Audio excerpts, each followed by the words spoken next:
Bonjour, bonjour. Alors, ce soir, je vais vous parler d'un sujet qui est être le produit de son produit. Vous le savez, je suis moi-même dans le marketing de réseau. Ça fait 3 ans que je pratique le marketing de réseau. Donc, je vais vous parler de cette particularité adaptée au marketing de réseau, mais je pense qu'il s'adapte à tous les types d'entrepreneuriat. Excusez-moi. Donc, être le produit de son produit, c'est pour moi en 3 points. Premier point et le plus important, c'est l'importance d'utiliser les produits ou les services que vous proposez. Si vous-même vous n'utilisez pas les produits ou les services, vous n'avez pas de crédibilité auprès de votre auditoire, auprès de vos prospects. Il est important d'être convaincu pour être convaincant. Si vous proposez des produits et que vous en parlez sans les avoir utilisés, ça n'aura pas de sens aux yeux de vos prospects. Donc, testez les produits, utilisez-les et une fois que vous aurez pu faire le parallèle entre le avant et le après, vous saurez en parler et avec conviction. Nous sommes dans un métier de relationnel et de confiance. Si vous dites à votre entourage, à vos prospects que vous utilisez les produits mais que vous ne les avez pas utilisés en réalité, ou vous essayez de leur vendre un produit que vous ne connaissez pas et en lequel vous n'avez pas une totale confiance, ou un service, ça n'aura pas le même impact. Les gens vont vous prendre pour des spammers, un petit peu, des publicitaires. Je vous donne l'exemple.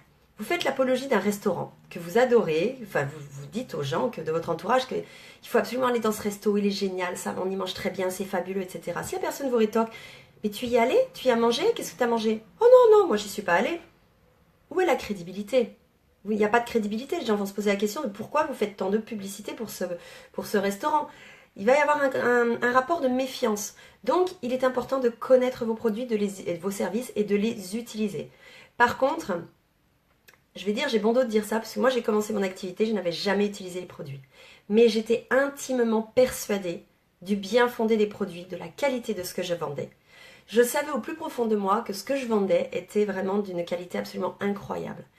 Donc, j'ai emmené les gens avec moi et les gens m'ont fait confiance, puisque encore une fois, nous sommes dans un métier de confiance et de relationnel.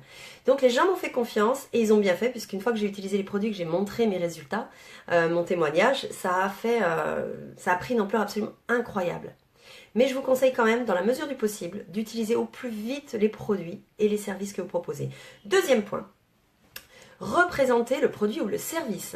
Je vais vous donner des exemples, vous allez comprendre tout de suite. Imaginez une personne qui vend du maquillage, il y a des marketing de réseau de maquillage, mais qui elle-même ne se maquille jamais ou se maquille très mal, elle ne prend pas soin d'elle. Imaginez une personne qui est dans les cosmétiques et qui ne prend pas soin d'elle, qui a une peau abîmée, pas jolie, mais pas jolie parce qu'elle n'en prend pas soin.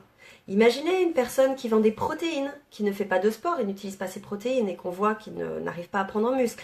Imaginez une personne qui fait, alors pour les services, de la proposition de gestion de patrimoine et qui n'a pas un patrimoine optimisé. Ça n'a pas de sens, ça n'a pas de crédibilité. Donc, soyez représentatif du produit que vous proposez, de la gamme de produits ou du service que vous proposez. Et le troisième point, connaissez vos produits et vos services.